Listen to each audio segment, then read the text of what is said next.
जय Hind dear student and friends, मैं Diwakar sir, मेरा यूट्यूब प्लेटफॉर्म दिवाकर विद्यापीठ पे आप सबका स्वागत है।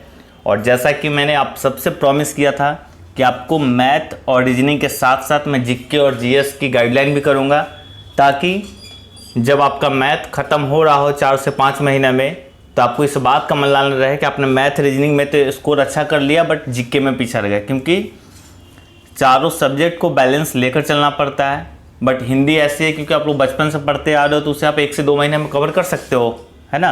बट जीके ऐसा है, एक तरह से देखा जाए तो ये आपका मैथ से भी टफ होता है, यह आपका मैथ से भी टफ होता है। जी हाँ, मैं आपको मैथ का टीचर हूँ, बट फिर भी मैं बता रहा हूँ क्योंकि मैं डायरेक्ट मैथ का टीचर नहीं हूँ।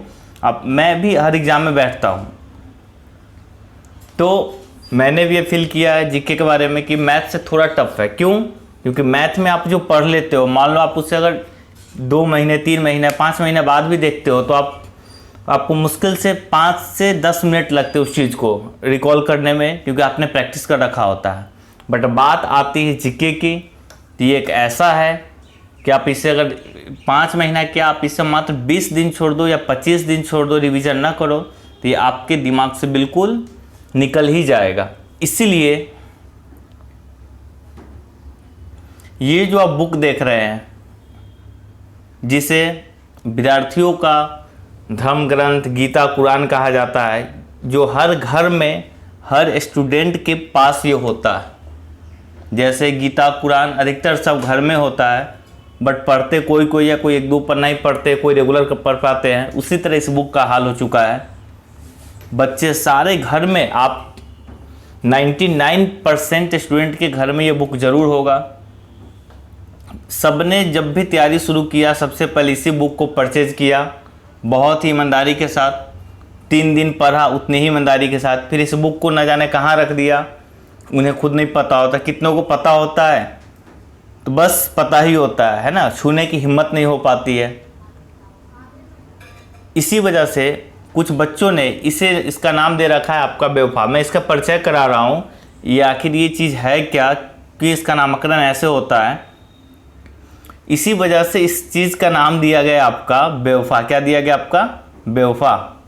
बेवफा क्या मतलब होता है? वह जिससे आप उम्मीद करते हैं कि आपके साथ चले, वफा करे, बट वो आपको एट ए टाइम साथ न दे, आपका साथ छोड़ दे। That is the meaning of बेवफा। सेम एग्जैक्ट ये चीज़ होता है, लेकिन हमने अपनी गलतियों को छुपाने के लिए इसका नाम बेवफा दे रखा है, क्योंकि ये हमें मौका पे धोखा दे देता है। कब? एग्जामिनेशन टाइम में।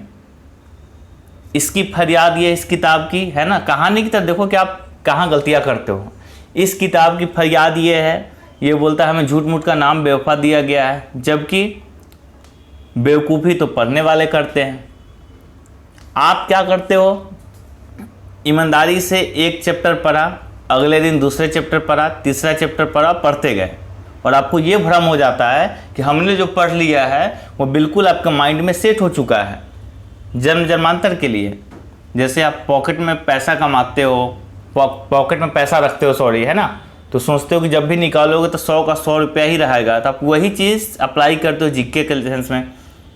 आप सोचते हो आपने ये एक चैप्टर पढ़ के कमा लिया, हमेशा आपके साथ आएगा, बट एग्जाम टाइम में आप जाते हो तो मालूम चलता है आपने जो पढ़ा था बिल्कुल भूल गया। इसी वजह से आप इसका नाम रख देते हो बेवफा, एग्जाम में साथ नहीं दिया।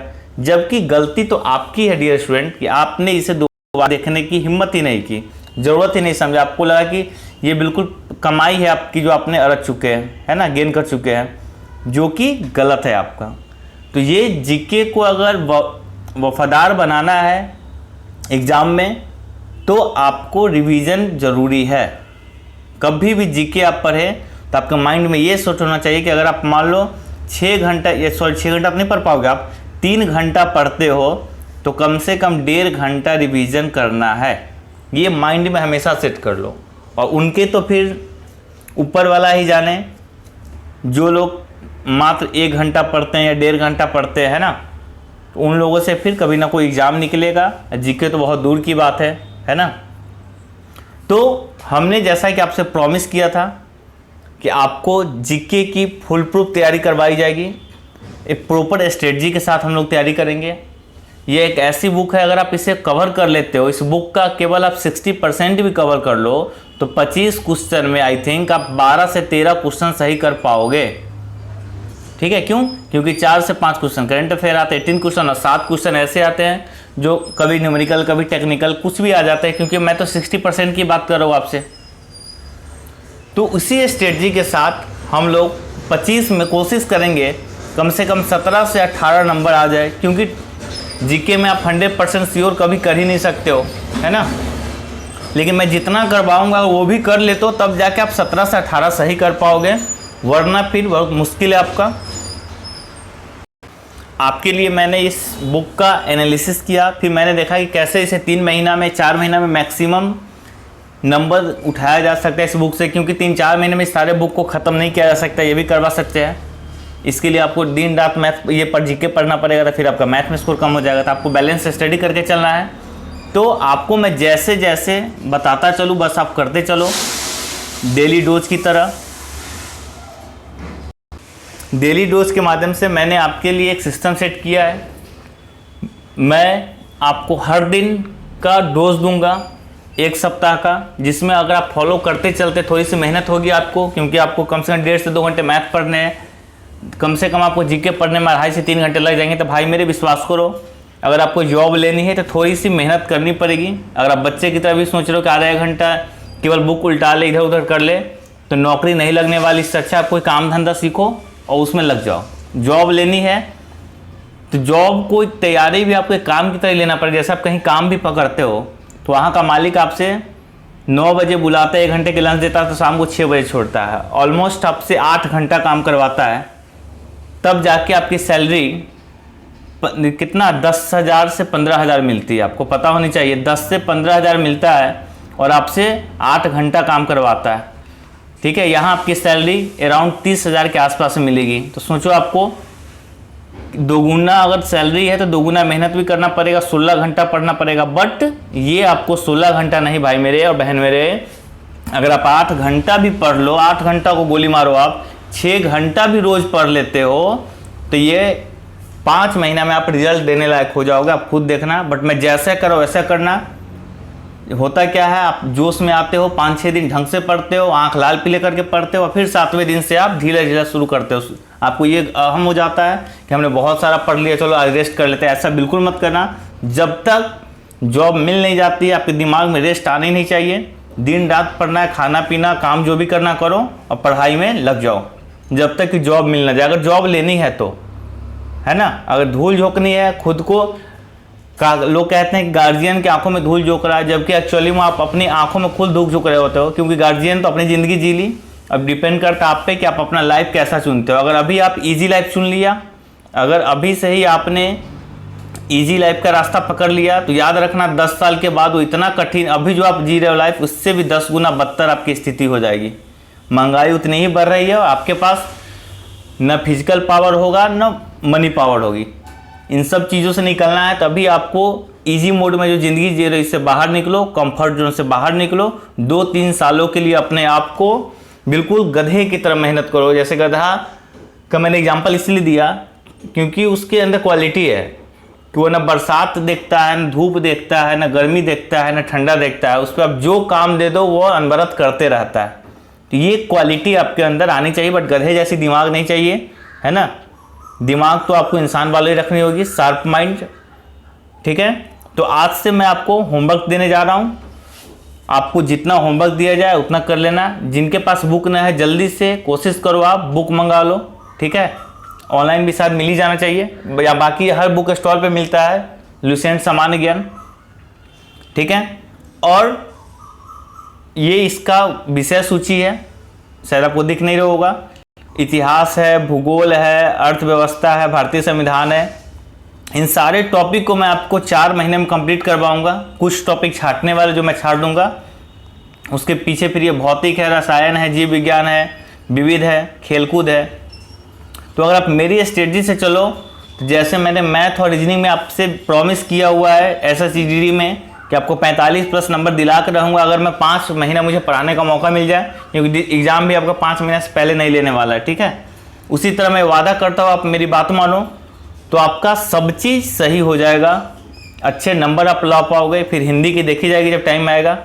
तो आज का आपका एक सप्ताह का होमवर्क ये है, आप एक चार्ट दिख रहा होगा, थोड़ा सा मैंने बड़ा कर दिया। मैंने इस चार्ट में आपके लिए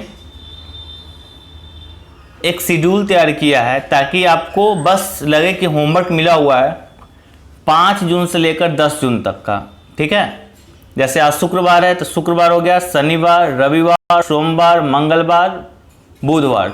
मैंने आज आपका शुक्र है तो शनि, रवि, सोम, मंगल, बुध, मैंने गुरुवार और शुक्रवार 2 दिन आपको फ्री छोड़ दिया है। इस वजह से क्यों? क्योंकि 2 दिन आप रिवीजन करो जो आपने इतने दिनों पढ़ा है। बिना रिवीजन का कुछ नहीं होता है। तो आपका ड्यूटी क्या है, करना कैसे है, इस चीज़ को आप कॉपी में नोट डाउन कर लेना, नहीं तो स्क्रीनशॉट ले लेना, कोशिश करना कॉपी में नोट डाउन कर लो। आपको करना क्या है, तो 5 जून, जैसे आज 5 जून है आपका, इतिहास के लिए आप टाइम निकालना। उसमें टॉपिक है जैन धर्म, आप पलटना मिल जाएगा तो केवल जैन धर्म पढ़ना, बस उसके बाद इतिहास को बंद कर देना। आप भूगोल निकालना, सौर मंडल निकालना जिसमें सूर्य तक, जहाँ सूर्य तक टॉपिक होगा वो टॉपिक पूरा पढ़ लेना। फिर भौतिक निकालना, आप मात्रक पढ़ लेना। फिर विविध, सबसे लास्ट में लुसेंट में अंतर्राष्ट्रीय सीमा और मानचित्र रेखा है, 2 टॉपिक है आपको पढ़ लेने हैं। आज की कहानी खत्म। 6 जून को आपको क्या करना है, फिर इतिहास में बौद्ध धर्म पढ़ना है। भूगोल में उसी सौरमंडल में जहाँ आपने सूर्य तक पढ़ा था अब मंगल तक पढ़ना है आपको। भौतिक में गति चैप्टर उठाना है मात्रक के बाद, जिसमें संवेग तक एक पॉइंट बना हुआ, आपको वहाँ तक पढ़ना है। विविध में प्रमुख समाचार एजेंसी आपको पढ़ना है। इसी तरह आपका 7 जून का है, 8 जून का है, 9 जून का और 10 जून का है ना। जैसे मैंने 9 जून में देखा भूगोल में कि पृथ्वी और उसका सौर संबंध में बड़ा है, तो आपको बोला कि सूर्य ग्रहण तक पढ़ना, फिर उसके अगले दिन चंद्र ग्रहण से ध्रुवीय कटिबंध पढ़ना। ठीक है, यही चीज़ आपका पूरा फॉलो करना है, आप पढ़ लेना। जैसे भौतिक में 7 जून को क्या करना है, तो न्यूटन का द्वितीय गति नियम पढ़ना है, वहाँ से लेकर उत्तोलक के प्रकार तक पढ़ना है आपको। तो उम्मीद करते हैं आपको ये ग्राफ, ये डाटा समझ में आया होगा, और ये तभी मैं कंटिन्यू कर पाऊँगा क्योंकि इसमें बहुत टाइम लगता है आपका पूरा टॉपिक छांटना, फिर इस तरह के फॉर्मेट बना के आपको प्रोवाइड कराना। तो अगर आप 10 जून तक कर लेते हो तो मैं आपसे हो सकता है टेस्ट ले लूँ लाइव आकर जूम पे। तो आपको ये फॉलो करो, अगर अच्छा लगे आपको तो बताना, फिर तो अगले सप्ताह से फिर आपका ये शेड्यूल बनाया जाएगा। बट विश्वास करो, अगर ये शेड्यूल आप फॉलो कर लेते हो तो मैंने ऐसा शेड्यूल 4 मंथ तक का सोच रखा है। अगर आप 4 महीना कंटिन्यू कर लो तो आपका लुसेंट पूरा का पूरा जुआ पे होगा, ये मेरा प्रॉमिस है। और आप क्या कर लेना, करेंट अफेयर के लिए कोई भी यूट्यूब चैनल से करेंट अफेयर जहाँ डेली डोज मिलता है आपका, उस करेंट अफेयर को पढ़ना शुरू कर दो। मैं जैसा एक, आप OSP लिखना, करेंट अफेयर है ना, जिसका ऑनलाइन स्टडी पॉइंट लिखा हुआ है, तो ये भी काफ़ी, एक लड़की पढ़ाती इसमें अच्छा है, तो आप यहाँ भी फॉलो कर सकते हो। रोज़ 10 क्वेश्चन दिया जाता है, आप नोट डाउन करते चल जाना। एक न एक आप करेंट अफेयर का वीडियो जरूर देखो रोज़। और मैंने ये जो आपको करवाया इसे आप फॉलो कीजिए और देखिए कैसे नहीं आपका जीके सही होता है। तो आज भर के लिए हम लोग इतना ही रखते हैं। उम्मीद करते हैं आप जितना आपको बताया गया पढ़ेंगे। हाँ, एक बार ये ध्यान रखना, आप लोग एक ही बार में इतिहास, भूगोल सब लेकर मत बैठ जाना। टाइम सेट कर देना कि चलो 1 घंटा हमने ये, अच्छा घंटा से तो आपको पढ़ना ही नहीं है। अब जैन धर्म है, देख लें, हो सकता है कहीं 10 मिनट में आप पढ़ लो, है ना। थोड़ा सा ध्यान दे के पढ़ना है, रट्टा मत मारना, ध्यान दे के पढ़ना। आप थोड़ा सा जहाँ फैक्चुअल बात होगा उसे थोड़ा सा आप उसे याद कर लेना। फिर थोड़ी देर के बाद सौर मंडल आएगा तो सौर मंडल आप पढ़ लेना। फिर थोड़ी रेस्ट करके भौतिक पढ़ लो, या ऐसा करना कि इतिहास भूगोल सुबह में पढ़ लो तो बाकी शाम में पढ़ लो। ज़रूरत नहीं है एक ही साइड पढ़ना, आप ऐसे बोर हो जाओगे। बस आपको माइंड में ये सेट कर लेना है कि रात के 12 बजे से पहले तक 5 जून की जो खुराक है वो खा जानी है। 6 जून की खुराक सुबह से लेकर शाम तक के बीच में आपको खा जानी है। डजेंट मैटर आप कहाँ पढ़ते हो, है ना। तो आप ये फॉलो कीजिए और ये ज़रूर बताइए कमेंट बॉक्स में कि हमारा जो प्लान है वो आपको कैसा लगा, क्या इसे कंटिन्यू किया जाना चाहिए या केवल मैथ और रीजनिंग जैसा चल रहा है वैसा कंटिन्यू किया जाए। ठीक है, तो मिलते हैं फिर हम नेक्स्ट वीडियो में। और हाँ, जितने बच्चे लोग GD का अब तक एडमिशन ना कराए हैं आप लोग करा लीजिए। बहुत ही ऑनेस्टी के साथ आपको वहाँ पे पढ़ाई जा रही है, नंबर बेस्ड तरीके से ही कैसे नंबर गेन किया जाए, है ना, ज़्यादा से ज़्यादा नंबर उठाया जाए। तो मेरे पढ़ाने से ही क्या होगा, अगर आप पढ़ने वाले बच्चे ज़्यादा से ज़्यादा नहीं जुड़ते हैं, क्योंकि जितने ज़्यादा जुड़ेंगे रिजल्ट के चांसेस उतने बनेंगे। मैं अपनी 100% दे रहा हूँ। उम्मीद करता हूँ आप भी अपनी 100% दे रहे होंगे मेहनत में। बैच को ज्वाइन कीजिए और हम और आप मिलके इस बार SSC GD में कुछ अलग करना है, ठीक है। तो मिलते हैं फिर हम लोग, तब तक के लिए बाय बाय, ख्याल रखिए। अब अगली वीडियो आपकी आएगी सोमवार को।